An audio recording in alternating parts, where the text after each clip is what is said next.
2022 gets underway, but a lot to calm down about too, because they're still just running around in shorts.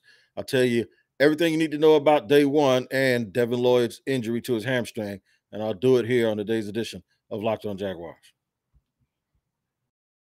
You are Locked On Jags, your daily Jacksonville Jaguars podcast. Part of the Locked On Podcast Network, your team every day.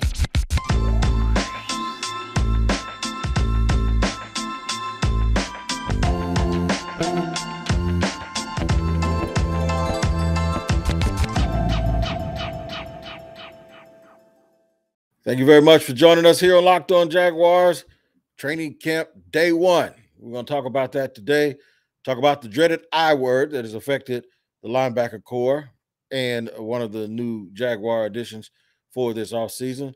We're going to do all of that, talk about Trevor Lawrence looking a little beefed up, and why we have to get excited but stay calm about guys running around in shorts. We'll do all of that today, though, because of our sponsor at BetOnline. Today's episode is brought to you by BetOnline. BetOnline has you covered this season with more props, odds, and lines than ever before. BetOnline is where the game starts. You guys start here with us every day on Locked On Jaguars, and we are grateful that you make us your first listen. Just a friendly reminder, we're free on all platforms, wherever you get your podcasts, as well as on YouTube. Make sure you like and subscribe. Now, we did the housekeeping and got that stuff out to you. Talk about training camp. It was hot. It's hot as hell out there. I'm going to tell you right now, your boy down 3 drinks today, not cocktails, but they were drinks to keep me from getting dehydrated. I was able to avoid the sun, and I was still burning up. It's hot, man, and it's Florida, but it's kind of the way it goes. You know, you understand what it's going to be, but there's a lot of hot news coming out of camp too. Mainly, we had talked about, I think it was about a week ago, that to me it seems like Trevor Lawrence had gained a little muscle. That was confirmed today. He is a little bit bigger than he has been in the past. I don't think he mentioned it, but I did ask someone who trains quarterbacks, my man Denny Thompson. Denny, does he look a little bigger? He said, yeah, he's got a little bigger. So Trevor Lawrence has gotten a little bit bigger. His body matured, probably worked on it a little bit. That's the good news. The dreaded I word that we talked about so much leading up to the preseason has bit the team. It's Devin Lloyd. Devin Lloyd has he tweaked the hamstring, I think, in conditioning, I believe, or it was like a conditioning test is what it is that they conduct when those guys report to camp. And he tweaked his hamstring. May not be that big of a deal, but hamstrings are always kind of that.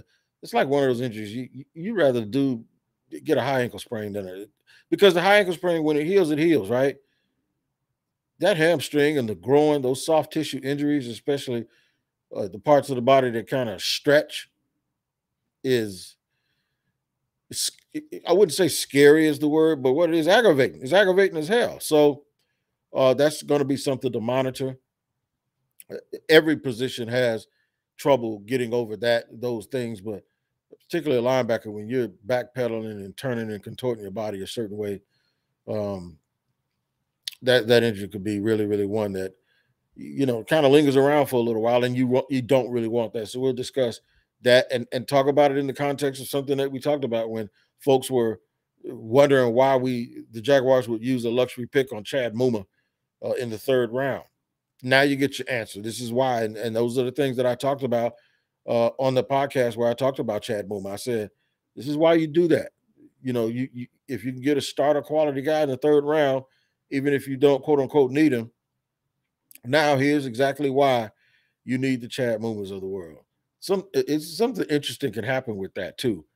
If Chad Muma plays well, like we think he probably can, what does that mean down the line when Devin Lloyd is fully healthy? So we'll discuss that.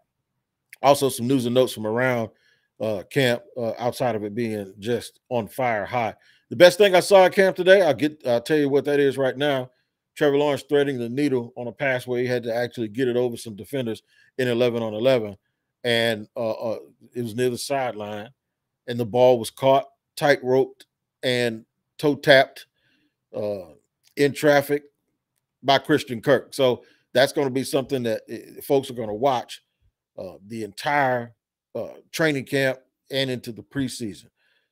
They're only going to practice in pads like 3 or 4 times before they go to Canton. So it's not necessarily the best timing, and it's not necessarily the best, I don't think, scheduling. But those guys have a pretty good idea of what they do and how they do it.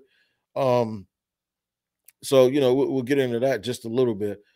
They are a big, physical, but lean, athletic-looking group on defense, and you want to get excited, but you have to hold back a little bit because they're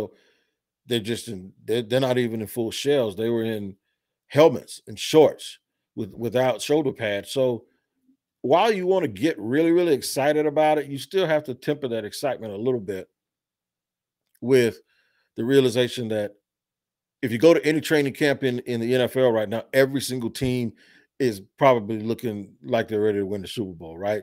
These guys are gladiators by trade.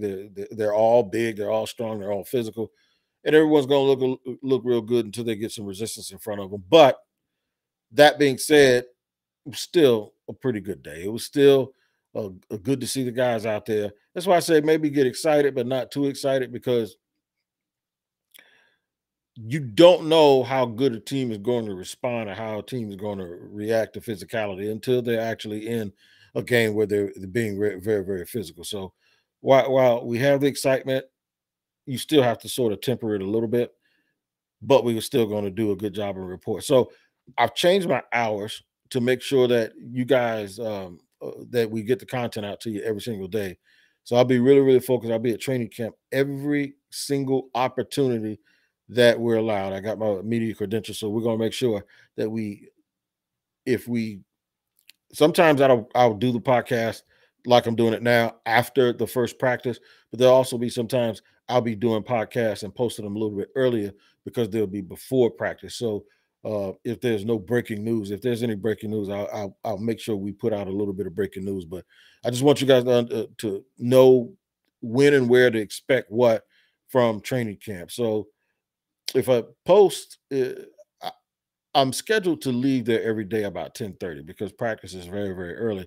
So if something happens very, very exciting in training camp, I'll make sure that we try to get that out to you as soon as possible so you don't have to wait another day. And the reason why I'm talking about that like that is because they're off campus. They're at Episcopal High School, but not the actual high school. They're at the athletic campus that Episcopal has.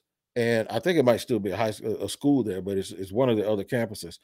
And there's a real nice setup. The Jaguars have their 2 full-length football fields, and they've really done a good job of putting the turf down. It's the same exact sort of quality turf that you see on all NFL fields. So they have the media areas set up really, really nice, and they're very, very accommodating too. So no excuse for you getting good coverage. No excuse for not being able to go out and actually tell everyone what is actually going on with the field, what's going on with the team, and how they progress and how they get along. I'll also be tweeting every single day for you guys while I'm out there. I probably won't do as much live tweeting because I actually stand out in the sun, and it's very, very difficult for me to tweet and see my phone while I'm trying to actually check the action. So we appreciate you. We appreciate you guys giving us the opportunity to give you the training camp information. I'm going to talk in this first segment about Devin Lloyd and the potential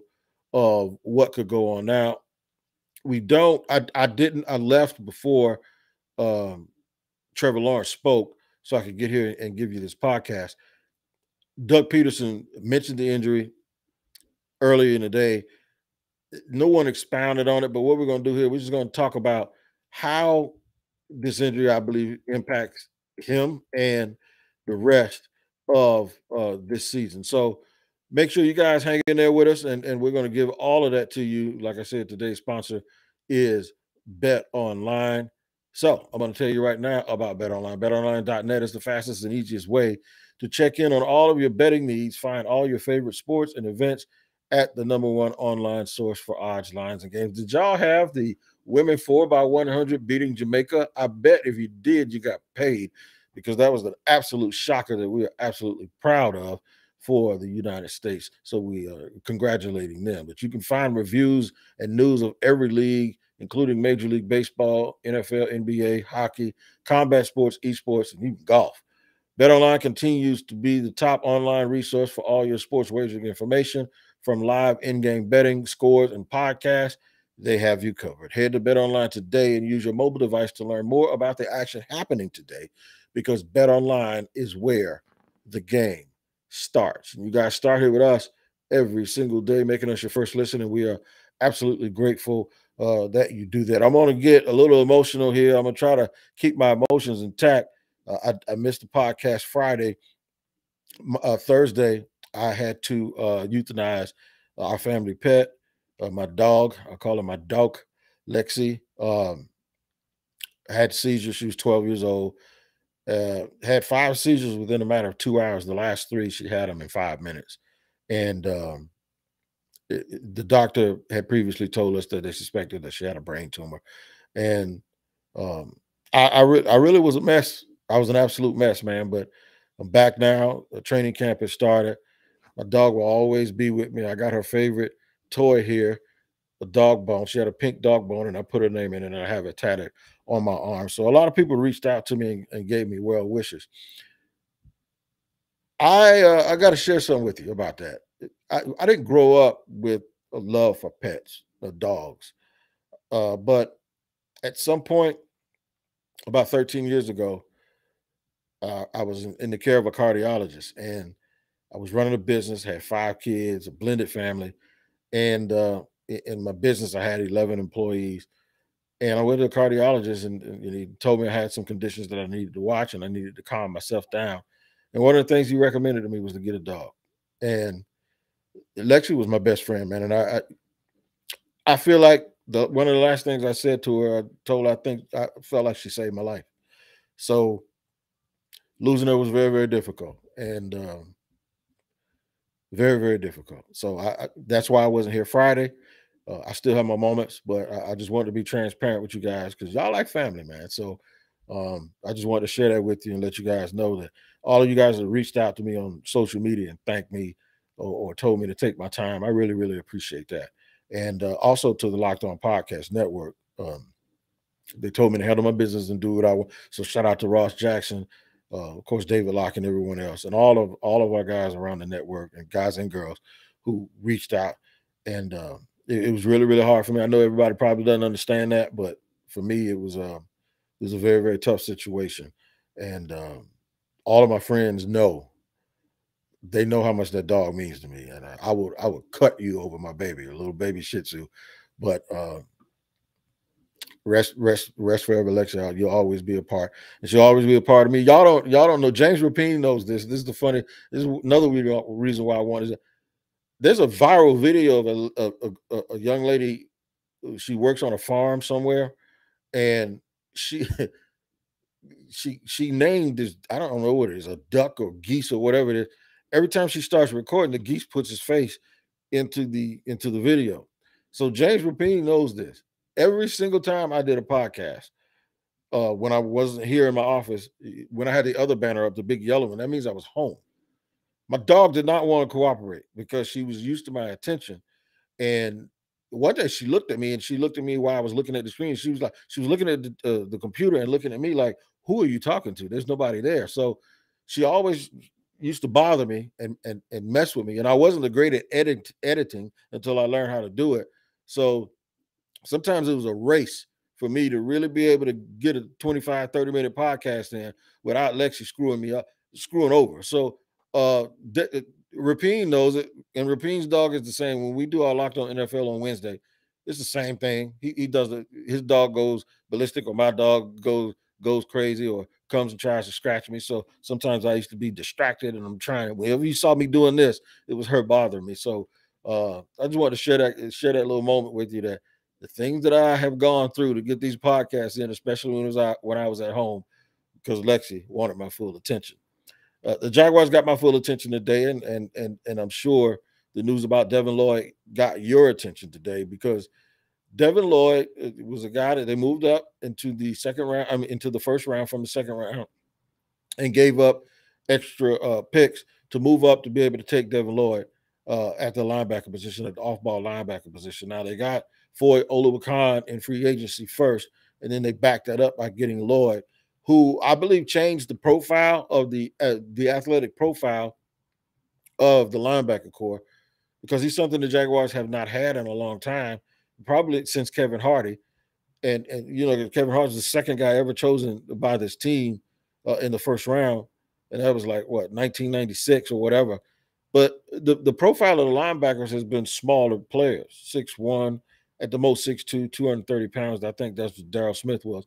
Because Leslie was 6'2", 230 or whatever.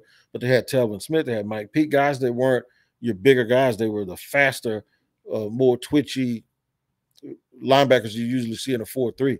Well, when they're changing to this multiple front, but it's basically a base 3-4 defense, they also changed the profile of the linebackers. Foy Oluwakan is 6'2", almost 235, 240, as well as Chad Muma, who we'll talk about in a second. He's 6'3", right around that 240, 242. Devin Lloyd, 6'3", and about 235, and probably is going to end up putting on a little bit more weight with maturity.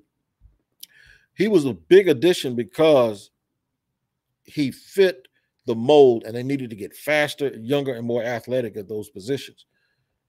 Well, then he gets a hamstring injury in a conditioning drill.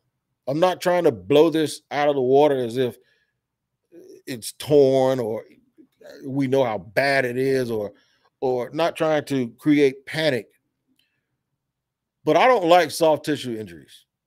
No one likes any injury, but I don't like stuff that you can't definitively say a guy's healed and he's ready to go. Hamstrings hang around. No pun intended. Hamstrings are an issue. Just like groin, anything in that core area, those hernias in people's stomach muscles. I hated hearing that, because it's like, are we going to be in a position where they're going to have to spoon feed him and bring him back slow? Are we going to be in a position where you're like, they're never going to really trust it for him to go out there and go full speed? Is he going to come back at some point and then try to go full speed, and then you're going to see him reach back and grab it?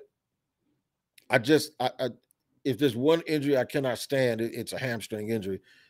Like I said, we don't know the extent of it, and he might come back in a couple of weeks. They might just be resting him a little bit. I just use a basketball example. James Harden has had a bad hamstring for about almost a year and a half now. And he'll come back and play, and then he's not quite himself, and it hurts your conditioning, because there's not a lot you can do with a hamstring injury to keep yourself in shape. So it really does set you back, especially if you're a rookie. Because when you're a rookie, man, you don't learn as much by just watching tape. You have to get out there and get used to the speed of the game, understand the flow and how you go, and be able to react instinctively. And it's just the kind of injury you don't want to happen. So what does that mean? It means that Chad Muma is probably going to play a bigger role than the team that when they drafted him, most people consider the Chad Muma pick a luxury pick because it was an extra pick, but also because the Jaguars probably had Muma ranked a little bit higher than where he was chosen. I know for me personally, he was a top 50 guy, and he was sitting there in the 70s, so they snatched him up. And most folks were like, hey, man, y'all ain't good enough to be doing that. You ain't good enough to be drafting guys and snatching guys that basically duplicate draft picks in the same class. You signed Foy Oluwakan. You got Devin Lloyd in the first round. Why are y'all picking a linebacker in the third round?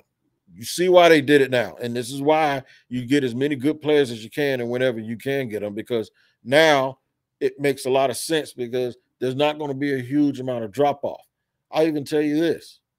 What happens if Muma has to play early and he's lights out? That's a good problem to have, but now somebody can't get their job back, the one that you probably penciled Devin Lloyd in to be the starter. Chad Muma ain't gonna want to just give up his spot like that, and he shouldn't. It's the way it goes, man. This is the NFL, and it'll be a real interesting situation for the Jaguars if that happens. Now, of course, you're gonna probably see him play three guys. When they go to a base 4-3 and nickel, you'll probably end up seeing all three guys on the field anyway. It's a good problem to have, though, especially if your guy can really play. I want to talk Trevor Lawrence, talk some of the other things that I've seen in training camp, how athletic the team looks, at both wide receiver and along the front seven. And we'll do that in just a second here on Locked on Jaguars. After I tell you guys about Dave, let me tell you what's going on with Dave, man. We've all been in certain situations where we've needed some cash that we didn't have. I'm not really telling you that I've been in that situation now, but I wouldn't have gotten to this point if I didn't have help sometimes. And help comes in some of the places, in some forms. I wish I could have borrowed money from myself, because this is what you're going to do with this Dave app, right? I would have borrowed money from myself, because now I'm doing a lot better, and an old wig wouldn't have struggled so much. You need to download the Dave app from the App Store right now. That's DAVE. Sign up for what is called an extra cash account and get up to $500 instantly. For terms and conditions, go to dave.com/legal. It's dave.com/legal. Now, pay attention to the bottom of the screen, because that's going to give you some information that you absolutely need to know about Dave, too. It is a fantastic app, man. And everyone is absolutely that I've heard that had to use this app to help get some extra cash from yourself. It's like you're borrowing from the future you. And you can do that by going to your app store and downloading the Dave app. It's DAVE. All right, man. So we're here on our training camp opening show here. I know you guys, everyone's excited about it. It was actually exciting to be out there. Now, I will tell you this. So just putting some eyes on the situation. It was actually what I'm going to tell you what it was more comfortable, actually more comfortable. It was not awkward at all. It was actually more comfortable and more accommodating than the normal practices are here at training camp. The Jaguars did they did a knockout job. They have a shuttle that picks the media up if you didn't get a parking pass, because it's probably going to run out of parking spots. There was some national. I saw my man Cameron Wolf from NFL Network. We had a chance to speak for a few minutes. Saw Pete Prisco. So there are a lot of eyes on Jacksonville, and there are a lot of people that want to see what camp looked like. And of course, if you stand back, the secretariat of the group, like that one powerful stallion that kind of sticks out, is Trevor Lawrence. I was with Denny Thompson, the quarterback whisperer, and we were sitting there, and I was looking at the guys, and I said, "Now, Denny, if I was nobody, if I was just the guy who didn't understand football, or I didn't know who any of these guys were, when you look at drills, they all the quarterbacks are kind of looking the same. They're doing the same footwork. The ball comes out. Just as soon as I said that, then he goes, "You see that?" I said, "Yeah, wow." Trevor's one-on-one. Those guys ain't him. As soon as I said that, he did something. First of all, he's a little taller than everybody else. He's more statuesque and more athletic looking. But as soon as I said, I don't really see much difference. Like, if I didn't know who the jersey numbers was, I wouldn't know who the star would be. Man, that dude reared his arm back, and I'm going to tell you something. That thing snapped out of there so quick, and it was like a projectile. It was like a bullet. And it was on a rope for about 20 yards. And then he said, "You see that?" I said, "Yeah." He said, "That's the difference." I said, "Okay, now I stand corrected, because he is different." And that's what you absolutely get from Trevor Lawrence. Now, he did speak to members of the media. Like I said, I had departed camp before he started to speak. And one thing I did read from guys, whether it's Demetrius Harvey or John Shipley or Jordan DeLugo, other guys that cover the team, one thing I did read that he said was he has to prove himself. Trevor has to prove that he belongs, and he has to go out and prove that he's as good as the Jaguars thinks he is. I think that approach is absolutely on par with what he has to do. When I said be thrilled that camp starts, but calm down, I'm not going to curb your enthusiasm about Trevor Lawrence. I'm going to tell you something. I'm going to gas him up. Football fan, Jaguars fan, you are in good hands with him as your quarterback and as your leader. Everything that he says resonates with me, and not only most fans, but the most important thing is, if you're a coach, that's exactly how you want your guy to sound. That's how you want your guy to look on the practice field. That's how you want a guy to conduct himself. And if you're his teammates,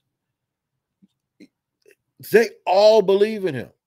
They all believe in him. He spoke about the trip to the Bahamas, how they got the work in with all of the receivers. And he said the work was great, but it was more or less the camaraderie. It was more or less the camaraderie. Not going to knock anybody else, but those are the things that you should get excited about. Not a guy's mustache or about a caricature of Uncle Rico. Not because the guy is a fun guy at the beach bars.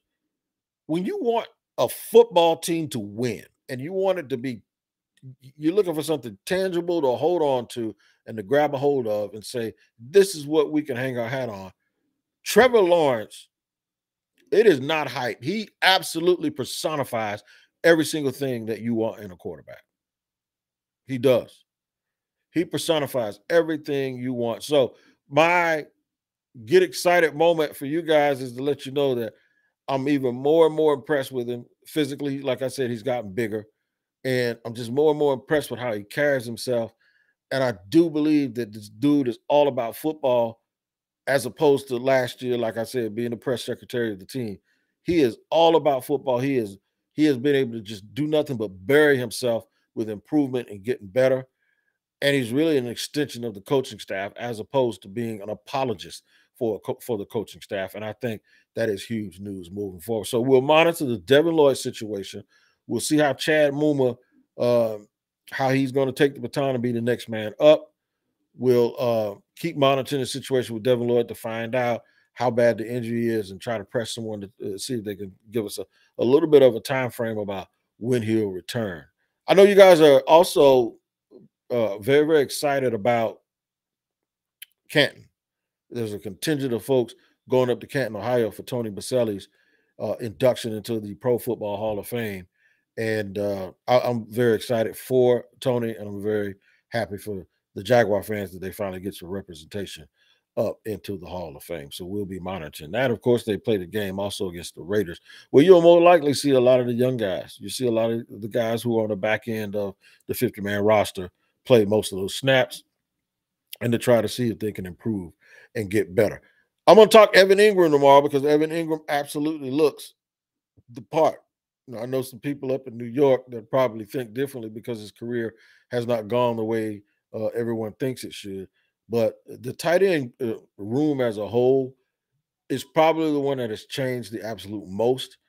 And they've never had a guy like him on this roster. So we're going to take a deep dive, and I'm going to pay more attention to him tomorrow, maybe even take a couple of photos.